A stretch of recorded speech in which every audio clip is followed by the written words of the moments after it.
Well, it is Wednesday and I am back in the office. I was in Camden this morning representing a client, and I'm back in the office to see some clients in the afternoon session. Tomorrow I'll be back in Pennsylvania for a matter, and then back in New Jersey in Somerset County on Friday. So still a very, very busy week for our law firm, both in Pennsylvania and New Jersey. Put out a blog article today regarding warrantless searches in New Jersey. This is a topic that comes up very often and probably almost daily at this law firm. And it's a topic that in the world of criminal defense, the issue of search warrants and warrantless searches and vehicle searches are incredibly important.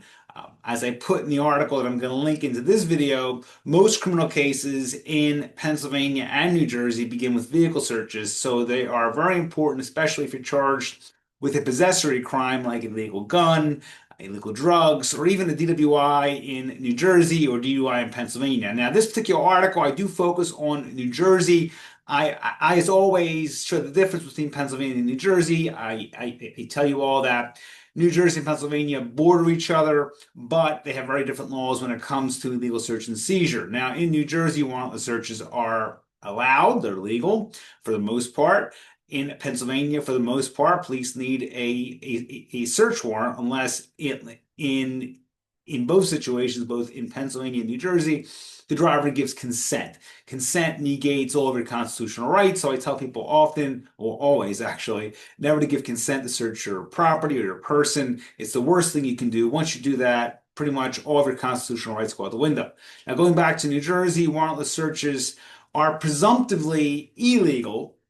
So if a search is done without a warrant, it's on the prosecution to show that a search warrant in the case was not necessary. It is a presumption that they can overcome by showing that obtaining a search warrant in a situation was not practical. It would lead to evidence destruction or the possibility of the officer being harmed. So what the courts are looking for is this is a spontaneous action that has to be done to preserve evidence or protect the officer. So in a situation where the suspect is in custody, but the officers still do a search, you have a lot stronger argument than if the officer is issuing a speeding ticket. He or she smells marijuana or sees something or notices something based on their training and their education and their experience that leads them to want to search the vehicle. In that situation, again, this is an area that your attorney must go after if you're charged with this type of crime, both in New Jersey and Pennsylvania. Pennsylvania is a lot stricter when it comes to warrants. It does not it does not follow the federal automobile exception that is in the federal courts.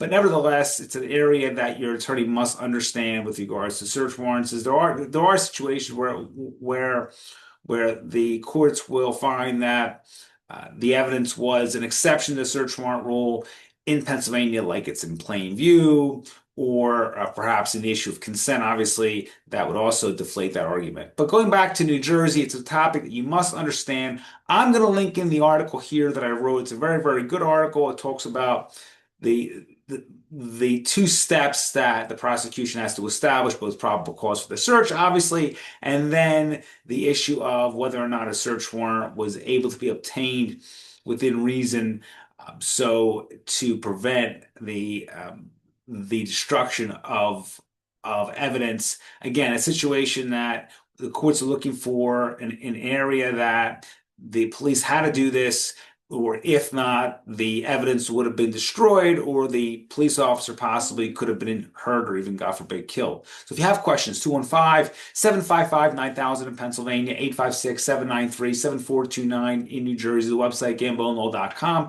As always, a tremendous resource for you and your family. All my books, my blogs, my videos are available. It's a fantastic website. We just updated it, put on all new graphics onto the site. We streamlined it, worked out some bugs. Our site was hacked. I said in the previous video, we've gotten through that, and we use that opportunity to really just button up our site, make it a lot stronger. It's a lot better of a site. I'm very, very happy with it. So please check it out. I'm going to link in the article again.